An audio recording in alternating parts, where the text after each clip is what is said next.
Yates then Chesterfield at home. Mark, we'll start with Medy. What's the latest news on him? He's in this morning and ready to train. He's not been well. Bit of a misunderstanding. So he's here, and we'll look at him today and see if he's ready for Saturday. What was the illness he had? I don't know. He was ill, so it's not an issue. He's here.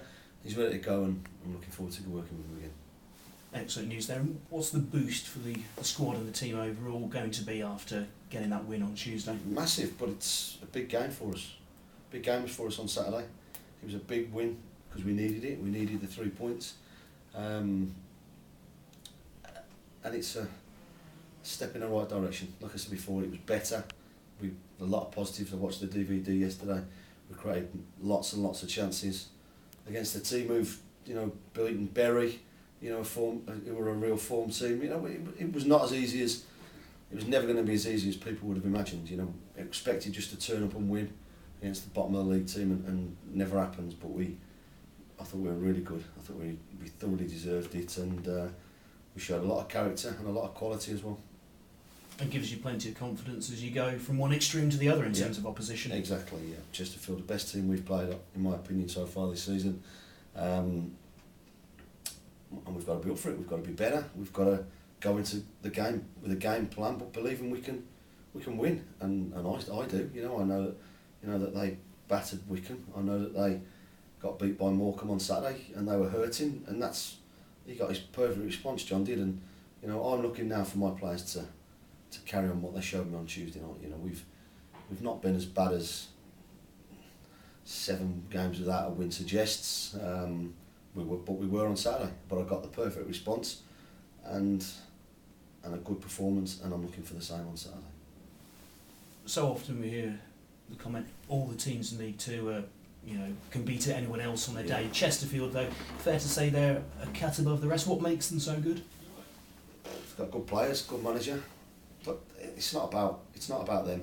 It's about my team. All I'm concerned about is my team, making sure that they're ready. Make sure we switch on. Make sure we keep improving. They're a good team. They're top of the league by 9 points. It's not coincidence at this stage of the season. We know they're a good team. We'll know their strengths, their weaknesses. The players will be fully briefed on that. But like I say, it's about how we approach it. There's no point worrying too much about them, because they've got. If you do that, you can worry about far too much. We'll try and play to our strengths. We'll try and impose ourselves on the game and make sure that we carry on from Tuesday night. I spoke to Jake Thompson a few days ago, and he said, well, I like to get chalk on my boots and stay out wide, and played down his goal scoring threat, but he showed plenty of that on Tuesday. Was that something you'd asked him to do, cut inside a bit more? Just asked him to play. Good players make good decisions, and that's whether to come inside, outside. It was a great goal, the first goal. Great ball from Stevie, great bit of vision. Lovely bit of interplay between Wes and Jeff, and to be fair, Jake showed his cool side, he showed his pace to get there.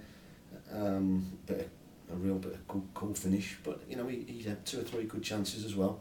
It was many aspects of the game were pleasing, and when things we're all right. The boys are good. The confidence hasn't been too badly affected. We just haven't had breaks. We haven't had a bit of luck. We haven't had things quite go our way, and anything that when you're down that way, luck just turns against you. And we kept at them. We kept their confidence, and we've kept the belief within the squad, and there's still plenty to play for. And when you've got someone as quick as Jake, does it sort of take a bit of the pressure off Wes in terms of where defenders will focus their attention? Yeah, I suppose so. But equally, I thought Matt Green was as much of a threat as well down the left. Jeff did well. We've got attacking talent, we know that, in the squad, and like I said the other night, we showed a bit of everything. And when you've got so many attacking players on the field, how much onus is there on the Michael Pooks of this world to actually do the job in their heart of midfield, win the ball so that the attackers can run at opponents? Yeah, absolutely. Pookie was. That's what I want from Michael Pook. That's what I want from my club captain, and that's why I picked him. And I thought he came up with the goods, and I'll be asking for exactly the same again on Saturday. Can you be as attack-minded against Chesterfield? We only know one way to play, and we're best when we're on the front foot. We'll pick a team that goes out to win the game, but not in a gung-go fashion, not in a stupid fashion that just opens us up. Like I said, we'll try and have a game plan, we'll try and work hard on them, we'll try and be as competitive as they are, we'll try and switch on from set pieces and make sure we do everything properly. The team I'll pick will depend on one or two things, just gut instinct, bit of feeling for it, and I've spoken to George this morning at length. He went to watch them the other night and they were outstanding. I'll take that all into account, and by the end of today I'll know where I am, and we'll do a bit of team stuff tomorrow. Today's just about getting them back in, making sure that one or two bumps and bruises are okay, and just getting back moving on the training ground. And injuries, how is the squad? I don't see Keith, Martin or Birdie being available unless Wes comes and tells me any different after today's training. Apart from that, I think we're okay. Jeff's got a scratch on his eye, so he won't be training today. It's right on his. You have to ask Wes the terminology, but on his eye, right in his eye, that's sort of causing him a bit of discomfort. But we're led to believe that that'll be okay come Saturday. Thank you. Good luck. Pleasure. Not disappointing not to have Medy there on Tuesday, but now you've got the win and you've got him back in. That's a big bonus, isn't it, to have him added to that squad? There was a bit of a misunderstanding. He's there, and we know he's a good player. We just got to get him working with the boys, get him knowing what we're about again, because we are a different team to last year. And I'm sure he'll find his feet very quickly. Yeah, I mean, when loan players come in, you need them to be 100% committed as they are to their own club, and you're confident you're going to get that from him. No. Of course I do, yeah. Going back to Michael Pook, there's been a couple of times you've put him back into the team and he's had a good performance and you've said how well he's played, but then he hasn't seemed to be able to do that on a regular basis. Is that what you want from him now? I told him I wanted 13 games from him between now and the end of the season, and I got one. I'm now looking for the second and the third and the fourth and the fifth, and it's up to him now. He knows that, in my opinion, he hasn't had his best season,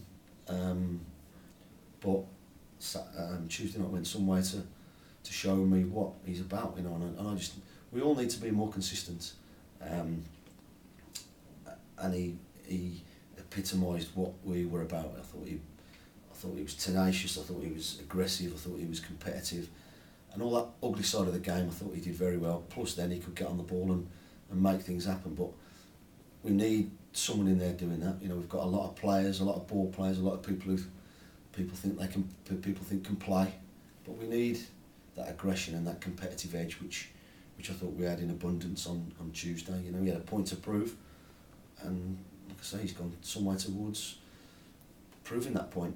He finished last season very strongly, didn't he? He did. Probably helped by the Burton confidence from that, but he was, during the run, and he was up there. Hopefully that again this season. He was excellent for him last year, and that's why we offered him a 2-year contract. That's why we made him our club captain. And like I say, it's not an issue. What's gone on's gone on, and I would hope by his own admission he hasn't been hitting the heights that he hit towards the end of last season.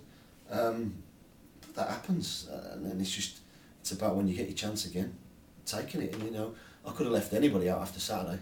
I could have left 11 out, but I decided to go with 4 changes, and I thought all 4 came in and did a good job.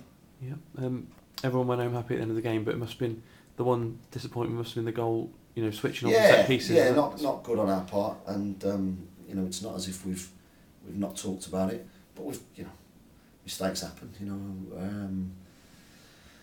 But it's something that we've got to get better at. A damn sight better. We're better at set pieces, but we literally completely switched off. And like I said after the game, I don't think a few of my players knew the ball was in play until the ball was headed in by Aaron Brown and straight into the back of the net. And that we've got to switch on. We've got to. That's naivety and lack of nous and everything. And a big lesson for us. Yeah, and I think Chesterfield are a good football team. They've also got some big lads, haven't they, as well? Yeah, they have. Yeah, they can mix it. I've been up to Chesterfield a couple of times and watched the way they play. The pitch certainly helps. George went the other night and said the atmosphere was brilliant. The pitch was fantastic. Well, ours isn't. So we've got to make sure that we upset their rhythm. We don't let them just get a head of steam up and and come and batter us, you know. And we've got to take the game to them. We've got to play to our strengths, and that's what we'll be trying to do. Yeah, well, I know you've never said anything about the playoffs, but you've had your worst run of the season so far, and you're still only 5 points off. I mean, are you surprised how in touch you are after that run? I mean, it shows how even the division is. It's been really tight all season. I've never got carried away with being where we have been. I've always tried to drive the boys on and make them believe that anything was achievable, and I still think it is now. You know, it's really tight. We've had a little dip. In all honesty, although I hoped it would never happen, I always anticipated a little dip at some stage of the season. It wasn't intentional. It wasn't something that we wanted to happen, but we've got young, inexperienced boys, people playing in their first full season in a competitive league in a first team squad, you know, and they're going to have dips in form, dips in confidence, but they're a good bunch, and they're a good bunch to work with. You know, we make mistakes, but they're all honest mistakes. You know, Saturday wasn't good enough, and that's probably the one time that we haven't turned up for a game, and that was, you know, thoroughly disappointing. But we went some way to putting that right on Tuesday. Yeah. So you're not sure about the likes of Birdie and Lowe? I don't think Birdie's probably the one who has got a chance. You know, I'm going to be pushing Wes and Birdie and Keith Lowe. If there's any chance, then I want them fit and available. But if they're not, and there's nothing we can do about that. Yeah. So, if Wes tells me today after training, after, you know, they've been in for treatment and done some exercise that tested out, if there's a chance, then I'll of course they're good players for us, and we'll have a look at it. Yeah.